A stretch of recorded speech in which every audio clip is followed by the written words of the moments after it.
बिस्मिल्लाहिर्रहमानिर्रहीम। अस्सलाम वालेकुम। आज जो हम टॉपिक डिस्कस करेंगे वो है इंट्रोडक्शन टू बायोलॉजी। तो सबसे पहले हम बायोलॉजी की डिफ़ाइन देखते हैं कि व्हाट इज़ बायोलॉजी।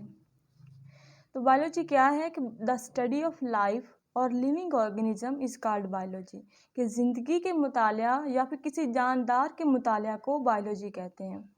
लेकिन अगर हम स्टडी के साथ साइंटिफिक का वर्ड लगा देंगे तो वो बहुत जो हमारी डिफ़ाइन होगी वो बहुत मिच्योर होगी और बहुत अच्छी लगेगी। तो फिर हम साथ साइंटिफिक का वर्ड यूज़ करेंगे। हम लिखेंगे the study of the scientific study of life और living organism. Living organisms is called biology. हम एक और तरह से भी बायोलॉजी की डिफाइन कर सकते हैं। वो कैसे कि the branch of science which deals with study of life और living organism.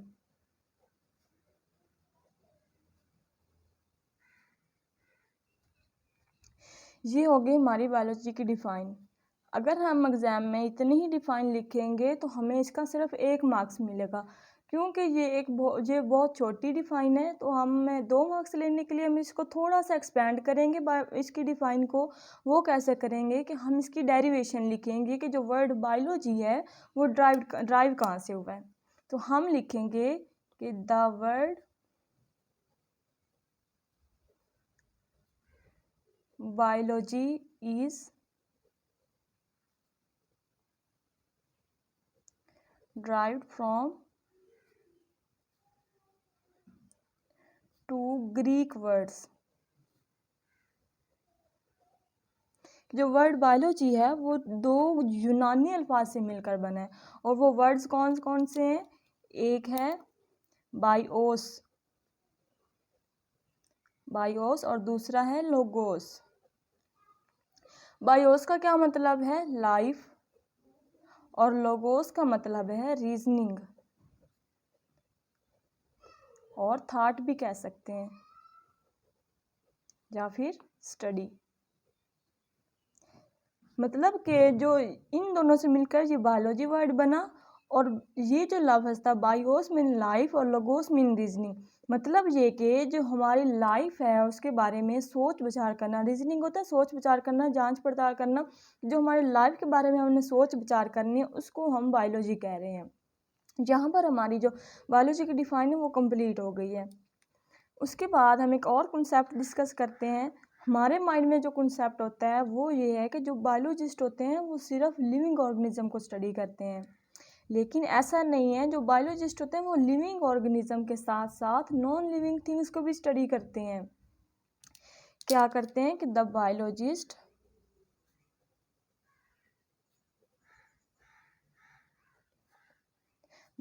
Study both living and non-living things।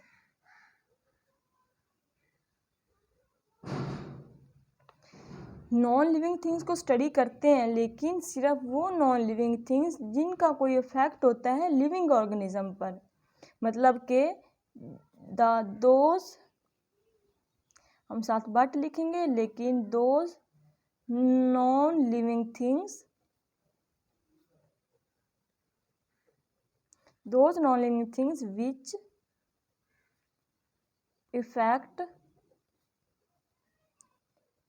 living organisms in any way, कि वो अगर किसी भी तरह से लिविंग ऑर्गेनिज्म को अफेक्ट कर रही हैं तो उन नॉन लिविंग थिंग्स को भी बायोलॉजिस्ट स्टडी करेंगे। फॉर एग्जांपल हम देखते हैं कि जो हमारा इन्वायरमेंट है सराउंडिंग, वो हमारी बॉडी को अफेक्ट कर रही होती है। अफेक्ट कर रहा होता है हमारा इन्वायरमेंट। अगर हमारे इन्वायरमेंट में कोई चेंज आता है तो जो हमारी बॉडी होती है उसके अंदर भी रिएक्शन चेंज होते हैं और बॉडी उसके रिस्पॉन्स में अपना जो इंटरनल इन्वायरमेंट है उसको भी चेंज करती है। तो इससे हमें पता चला जो हमारा इन्वायरमेंट है हमारी बॉडी को अफेक्ट कर रहा होता है। तो जब इफेक्ट करेगा तो जो बायोलॉजिस्ट होंगे वो हमारे लिविंग ऑर्गेनिज्म के साथ साथ नॉन लिविंग जो कि इन्वायरमेंट है उसको भी स्टडी करेंगे।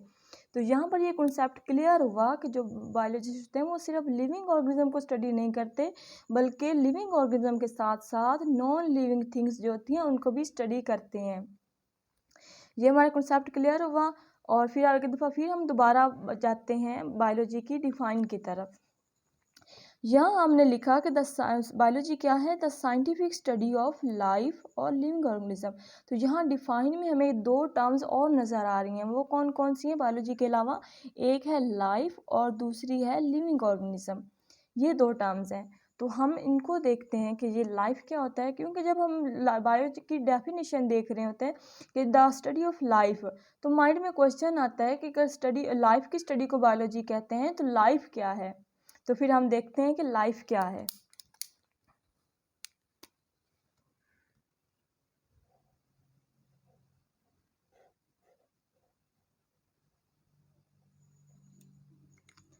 लाइफ देखते हैं। जो बायोलॉजिस्ट हैं उन्होंने लाइफ को डिफाइन किया है, लेकिन उन्होंने प्रिसाइजली डिफाइन नहीं किया लाइफ को। क्यों नहीं किया? क्योंकि जो लाइफ है उसके कुछ एस्पेक्ट्स ऐसे हैं जो साइंस से भी परे के हैं। जैसे कि हमें पता है कि रूह होती है, लेकिन जो साइंस है वो रूह को एक्सप्लेन नहीं कर पाई। तो इस वजह से दो क्वेश्चन ऐसे थे लाइफ के अबाउट जिनको जो बायोलॉजिस्ट हैं उन्होंने वो डील नहीं कर पाए। वो क्वेश्चन कौन कौन से थे? पहला क्वेश्चन था what is meaning of life. जिंदगी, जो वर्ड जिंदगी है उसका मतलब क्या है। और दूसरा क्वेश्चन था why should there be life, कि ज़िंदगी क्यों है या फिर ज़िंदगी क्यों होनी चाहिए। ये दो क्वेश्चन ऐसे थे जिनका आंसर बायोलॉजिस्ट ने नहीं किया, और उन्होंने ये क्वेश्चन छोड़ दिए थे किन के लिए? फिलोसफर्स के लिए और थियोलॉजिस्ट के लिए। बायोलॉजिस्ट ने कहा कि ये जो दो क्वेश्चन है इनका आंसर फिलोसफर या फिर थियोलॉजिस्ट करेंगे। थियोलॉजिस्ट कौन होते हैं? जो हमारे ख्यालात को स्टडी कर रहे होते हैं, वो आगे जो आने वाला वक्त होता है उनको उनके बारे में स्टडी करते हैं कि नेक्स्ट क्या होने वाला है, तो वो थियोलॉजिस्ट होते हैं। तो इन क्वेश्चन का आंसर उन्होंने थियोलॉजिस्ट के लिए छोड़ दिया, क्योंकि जो बायोलॉजिस्ट का कंसर्न था, बायोलॉजिस्ट का कंसर्न ये नहीं था कि वो ये देखें कि लाइफ क्या है या फिर लाइफ क्यों है। तो इस वजह से बायोलॉजिस्ट ने कहा कि जो हमारा कंसर्न है वो ये है कि हमने देखना है कि जो लाइफ है वो कैसे चल रही है, लाइफ के जो प्रोसेसेस हैं वो कैसे प्रोसीड हो रहे हैं। जैसे कि जो एक लिविंग ऑर्गेनिज्म है वो कैसे ज़िंदा है, कैसे खाता है, कैसे पीता है। तो ये जो सारे प्रोसेसेस हो रहे हैं इनको डील करना बायोलॉजिस्ट का काम है। लेकिन ये जो दो क्वेश्चन थे कि लाइफ क्या है या फिर लाइफ क्यों है, तो इनका आंसर करना बायोलॉजिस्ट का कंसर्न नहीं था, इसलिए उन्होंने क्वेश्चन इनका आंसर नहीं किया। तो जो बायोलॉजिस्ट हैं उन्होंने जो लाइफ की डिफ़ाइन की है, तो हम उसको देखते हैं कि लाइफ की डिफ़ाइन उन्होंने क्या की है। अकॉर्डिंग टू बायोलॉजिस्ट,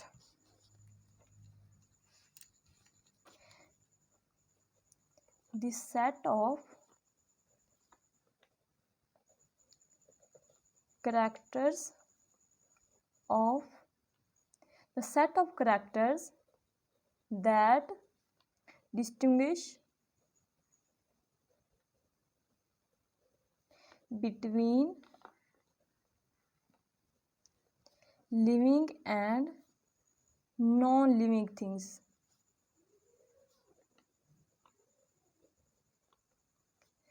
कि जो ऐसे करैक्टर्स का मजमूआ, ऐसे करैक्टर्स का सेट जिनकी बेस पे हम लिविंग या फिर अनलिविंग और नॉन लिविंग के दरमियान डिफ्रेंशिएट कर सकते हैं, उन करैक्टर्स को उन्होंने लाइफ का नाम दिया कि ये जो करैक्टर्स हैं इनको लाइफ कहेंगे। जो करैक्टर्स का सेट है उनको लाइफ करेंगे, इज कॉल्ड लाइफ कहेंगे, is called life.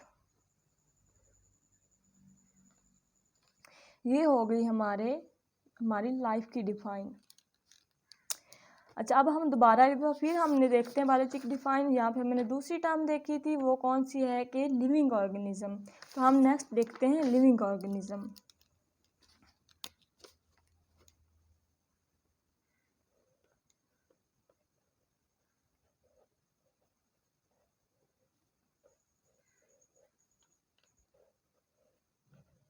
Living organisms,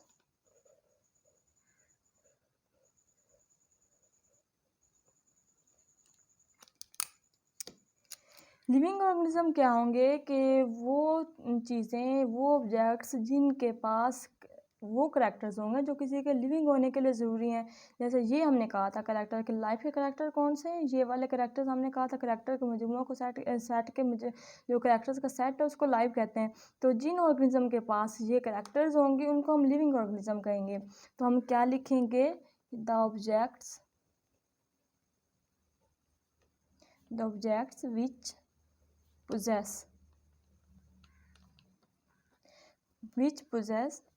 the set of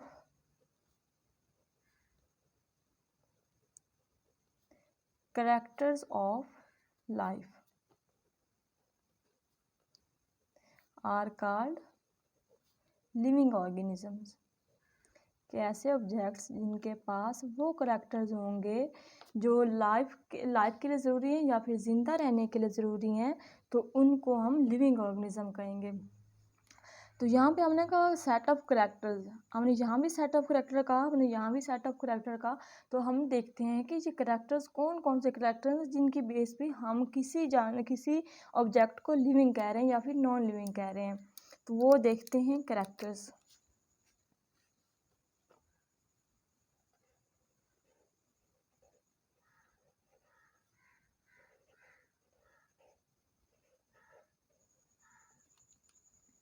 वो करेक्टर्स कौन कौन से हैं, तो सबसे पहला जो करेक्टर है वो है दे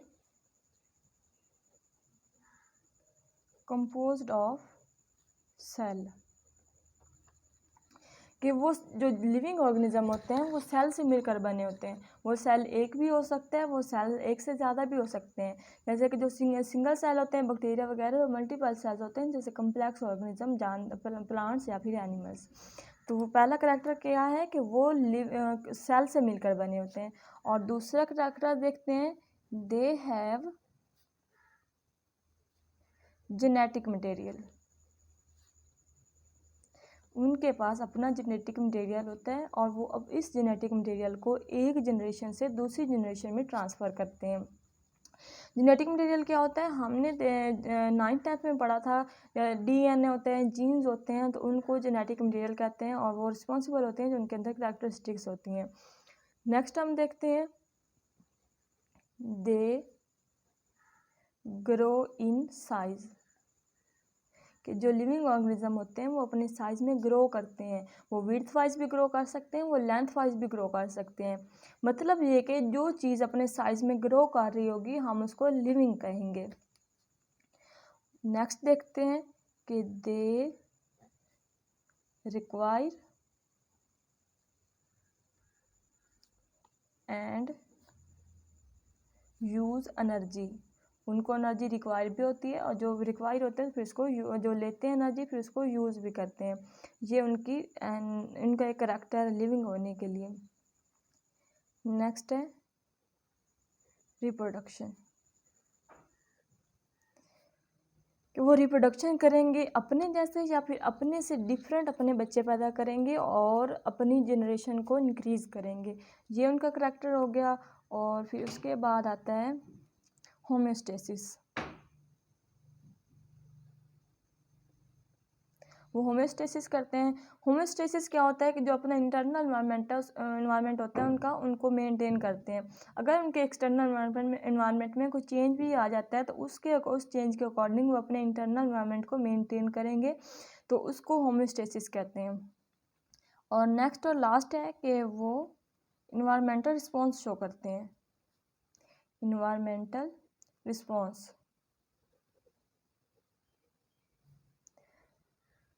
अगर उनके एनवायरनमेंट में कुछ चेंज आएगा तो उस चेंज के अकॉर्डिंग वो अपने एनवायरनमेंट के रिटर्न में रिस्पॉन्स शो करेंगे, अपनी बॉडी को चेंज करेंगे, अपने इंटरनल एनवायरनमेंट में चेंजेस लाएंगे। तो इसका मतलब है कि जो लिविंग ऑर्गेनिज्म होंगे वो रिस्पॉन्स शो करते हैं अपने एनवायरनमेंट को रिस्पॉन्स शो करते हैं। और ये करैक्टर्स हैं जिनकी बेस पे हम किसी लिविंग और नॉन लिविंग ऑर्गेनिज्म को डिफ्रेंशिएट कर सकते हैं। लिविंग में तो जो जानवर हैं और नॉन लिविंग में जो डेड ऑर्गेनिजम्स होते हैं उनको भी हम नॉन लिविंग कहते हैं। डेड ऑर्गेनिजम्स ये क्या है, ये नॉन लिविंग है, क्योंकि इनके पास ये करैक्टर वाले लिविंग होंगे और जो डेड ऑर्गेनिज्म होंगे उनके पास तो ये करैक्टर्स नहीं होंगे, क्योंकि वो एनवायरमेंटल रिस्पॉन्स भी शो नहीं कर सकेंगे, होमोस्टेसिस भी नहीं करेंगे, रिप्रोडक्शन भी नहीं करेंगे। ये सारे करैक्टर्स उनके अंदर ख़त्म हो जाएंगे, तो फिर हम इनको भी नॉन लिविंग ही कहेंगे जो डेड ऑर्गेनिज्म होंगे। ये करैक्टर्स थे। और लास्ट में हम ये बात करेंगे कि जो बायोलॉजी है ये एक बहुत बड़ी फील्ड है, इसके अंदर बहुत ज़्यादा नॉलेज है, क्योंकि जो लाइफ के एस्पेक्ट्स बहुत ज़्यादा हैं और लाइफ के हर एस्पेक्ट्स को स्टडी करना बायोलॉजी की फील्ड में बहुत मुश्किल है, क्योंकि ये बहुत ज़्यादा नॉलेज है इसके अंदर। तो जो बायोलॉजिस्ट हैं उन्होंने बायोलॉजी की बहुत सारी ब्रांचेस बना दी हैं। हर ब्रांच के अंदर डिफरेंट नॉलेज को, डिफरेंट लाइफ के डिफरेंट एस्पेक्ट को स्टडी किया जाता है। तो ये ब्रांचेस इंशाल्लाह फिर हम नेक्स्ट लेक्चर में पढ़ेंगे। तो यहाँ पर हमारा जो लेक्चर है वो एंड होता है, लेकिन एक दफ़ा फिर हम इसको रिपीट कर लेते हैं कि आज हमने क्या पढ़ा। सबसे पहले हमने देखी बायोलॉजी की डिफ़ाइन क्या थी, the scientific study of life और लिविंग ऑर्गेनिज्म, कि लाइफ या फिर किसी जानवर के मुतालिया को बायोलॉजी कहते हैं। उसके बाद हमने ये कॉन्सेप्ट देखा था कि जो बायोलॉजिस्ट होते हैं वो लिविंग ऑर्गेनिज्म के साथ साथ नॉन लिविंग ऑर्गेनिज्म को भी स्टडी कर रहे होते हैं, लेकिन वो नॉन लिविंग ऑर्गेनिज्म जो किसी भी तरह से लिविंग ऑर्गेनिज्म को अफेक्ट कर रहे होते हैं। और नेक्स्ट हमने देखी लाइफ की डिफ़ाइन क्या थी कि the set of characters that distinguish between living and non living things, कि ऐसे करेक्टर्स का मजमूआ जिनकी बेस पे हम किसी लिविंग और नॉन लिविंग के दरमियान डिफ्रेंशिएट कर सकते हैं, तो उन करेक्टर्स के सेट को हम लाइफ कहते हैं। नेक्स्ट आता है, हमने देखा लिविंग ऑर्गेनिज्म की डिफ़ाइन। लिविंग ऑर्गेनिज्म क्या थे, ऐसे ऑब्जेक्ट जिनके पास ये सारे करैक्टर्स होंगे, तो उन ये वाले सारे करैक्टर्स होंगे तो उनको हम लिविंग ऑर्गेनिज्म कहेंगे। तो ये हम उसके बाद लास्ट पे हमने करैक्टर्स देखे थे कि कौन कौन से करैक्टर्स जिनकी बेस पे हम किसी ऑब्जेक्ट को लिविंग ऑर्गेनिज्म कह रहे हैं। तो ये वाले सारे करैक्टर्स थे। पहला करैक्टर वो सेल से मिलकर बने होते हैं, उनके पास अपना जेनेटिक मटेरियल होता है और वो जेनेटिक मटेरियल को एक नस्ल से दूसरी नस्ल में भी ट्रांसफ़र कर सकते हैं। और तीसरा था कि वो अपने साइज़ में ग्रो करते हैं, उनको एनर्जी रिक्वायर भी होती है, फिर उस एनर्जी को यूज़ भी करते हैं, रिप्रोडक्शन करते हैं, अपने जैसे बच्चे पैदा करते हैं, और या फिर अपने से डिफरेंट भी हो सकते हैं। होम्योस्टेसिस करते हैं, अपने इंटरनल एनवायरनमेंट को मेंटेन करते हैं अकॉर्डिंग टू एक्सटर्नल एनवायरनमेंट। और लास्ट था कि वो अपने एनवायरनमेंटल रिस्पॉन्स भी शो करते हैं। अगर उनके एनवायरनमेंट में कोई चेंज आ रहा है तो उसके अकॉर्डिंग अपनी बॉडी को चेंज करते हैं और रिस्पॉन्स शो करते हैं। और यहाँ पर आज हमारा लेक्चर एंड होता है। और उम्मीद है आप लोगों को वीडियो अच्छी लगी होगी। अगर आप लोगों को ये वीडियो कैसी लगी कमेंट सेक्शन में ज़रूर बताइएगा, और प्लीज़ हमारे चैनल को सब्सक्राइब कर दीजिएगा और बेल आइकन को भी ज़रूर दबा दीजिएगा, ताकि हमारी आने वाली वीडियो का नोटिफिकेशन आपको मिल सके। अल्लाह हाफिज़।